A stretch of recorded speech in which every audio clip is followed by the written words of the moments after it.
Cheers, my man. That was the Bamba there, the Richie Valens version, who died along with the Big Bopper and Buddy Holly in Iowa. And always good seeing artists like this performing. It's always a treat seeing artists like this perform. And long may it continue in Philadelphia. Greetings from Reading Terminal Market here in Philadelphia. Just seen some cannoli shells here, and I do love my cannoli, and I'm here today checking out the market and seeing what food and delights they've got. Oh, lots of chocolates over here, and all these cakes. These cakes are worth displaying, keeping in glass cases, not eating. I mean, look at them. Oh, phenomenal, phenomenal, phenomenal. Tiramisu, red velvet, carrot, limoncello, cheesecake. Phenomenal cakes and pastries here in Reading Terminal Market. I'm a big fan of markets like these because not only do they serve you lunch, breakfast and lunch. It closes at 6, I think, so there's no dinner being served. But I mean, cheesesteak served here, which is a Philadelphia staple, a Philly staple, as they would say.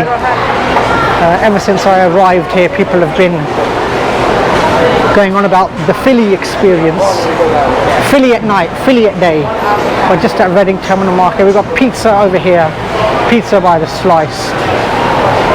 That looks like a meat with mozzarella, pepperoni, and mozzarella only. Margaritas, beef, and vegetarian one as well at the end. This place, Reading Terminal Market, is absolutely phenomenal. It reminds me a lot of the London markets, in fact. And these markets, I mean, I wish every town and city in the world had markets like this. You know, that's the one thing that I do like about visiting cities across the world is the food scene, the food culture, and seeing what they've got to offer, what delights they've got to offer. Potato salad, jerk chicken. I mean, look at this. This is food to die for. This is, you know, this is what the heaven of food is. Food heaven, I should say. Tommy DeNics pork and beef since 1954. There are a number of places here that have been open for a long time and have been serving the patrons of Philadelphia and beyond for a number of years.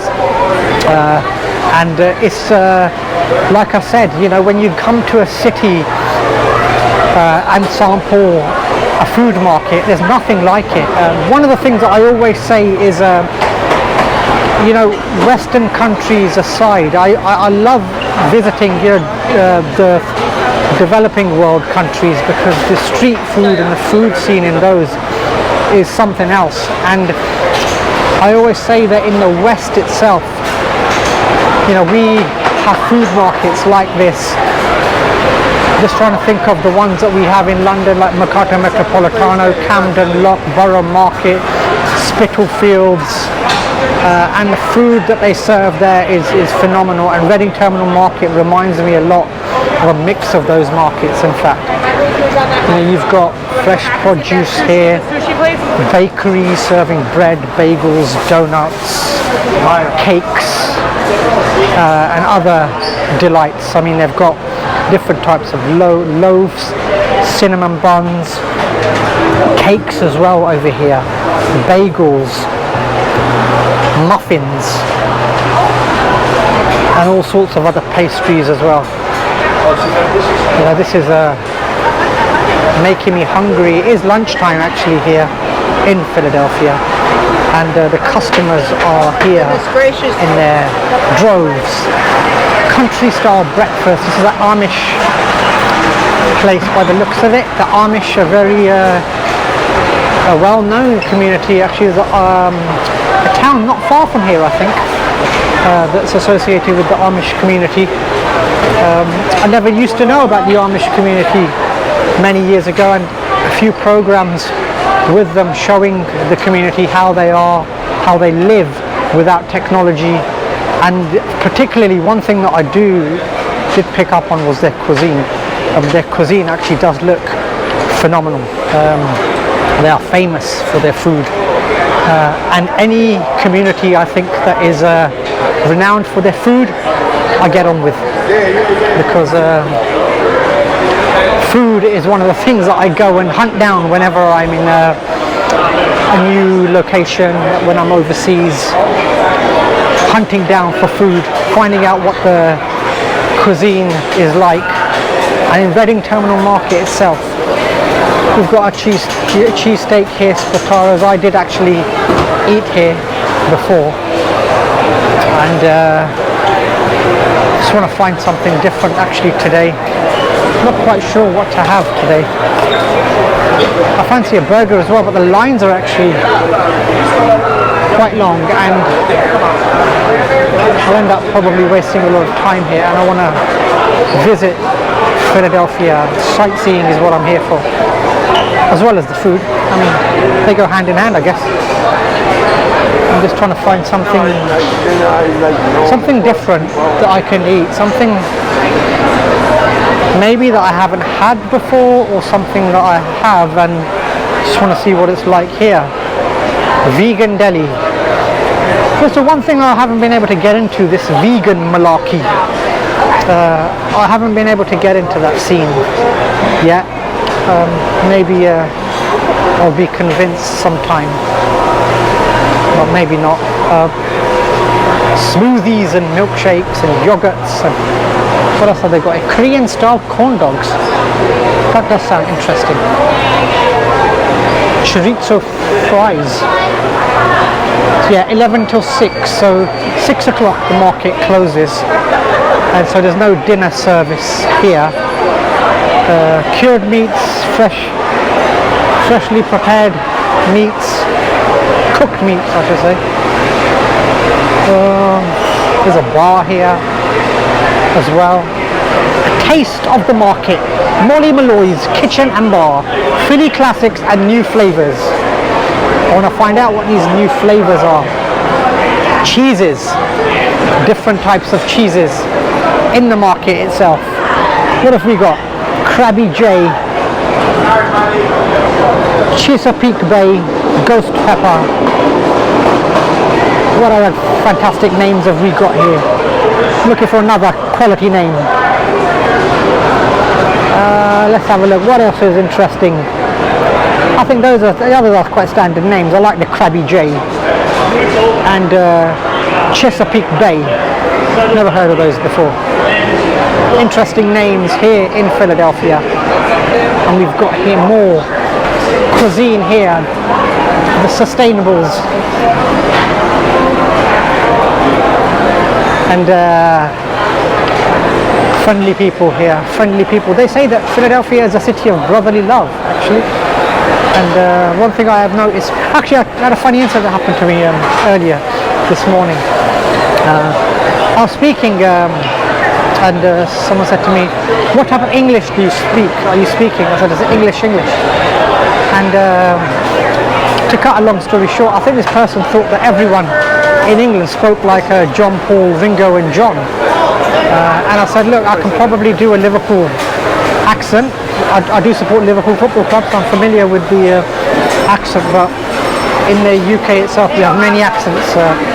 Scouse one of them, Geordie another, Cockney, London another, West Country another, many more. And I said, no, it's a West Midlands accent would sound totally different from mine. A Scouse, as does a Scouse one. So yeah, wasn't really sure I had an accent. Well, I have got an accent, but I'm not sure what accent it is, to be honest. So I said I just speak English. But yeah, here in Reading Terminal Market, Herschel's East Side, what have they got here? It's very cheerful, very cheerful. This is what I like to see. I don't know, calling me over. I don't know, maybe I will go there, because I was thinking of going to this burger place, but it's line's too long. It's going to take me maybe an hour just to get served. Well, let's see what I order, because I'm not too sure yet. It's actually confusing. It's confusing as to what to order in the Reading Terminal Market. So in the end I went to Tommy DeNics for the roast pork with sharp provolone and spicy green peppers. So let's see what this roast pork with sharp provolone and spicy green peppers is like. So I've just got the Tommy DeNics roast pork with sharp provolone and spicy peppers.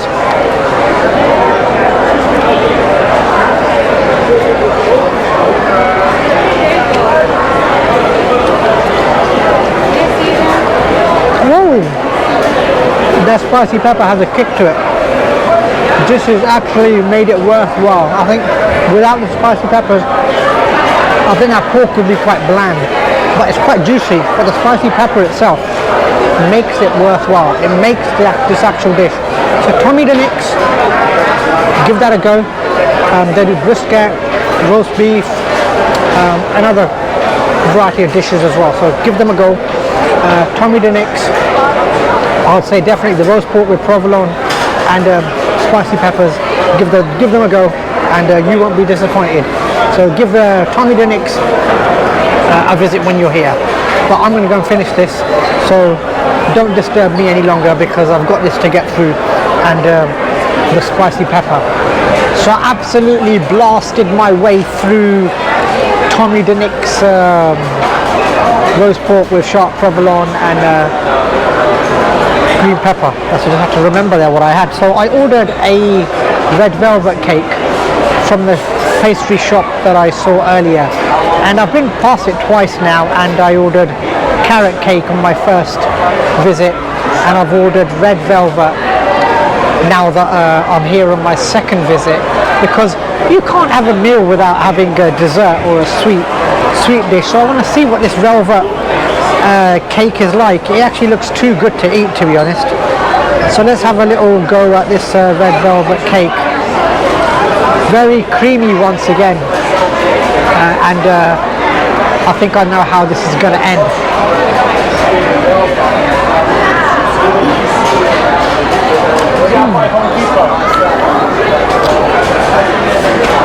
Whoa, this place knows how to do desserts, cakes. The carrot cake was phenomenal. The red velvet cake is phenomenal. It is fantastic. You know what? I could eat this every day. Well, not every day, but you know what I mean. I mean, this just looking at this cake, it's so creamy, and it's got 2 layers of cream, in fact, and it's so rich and so sweet that I know that once I've had this, I'm going to feel like lying down or going to sleep.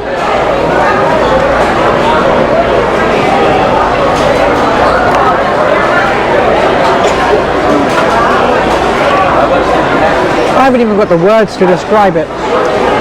If you're down here in Reading Terminal Market, as soon as you enter the market, on your right hand side is a cake shop. Give that a visit. I would say 100% visit it, eat a cake there, because they know how to make cakes. From Reading Terminal Market, after hearing Rishi Valens La Bamba, having a roast pork sandwich and a red velvet cake, it's time for me to sleep. Good night.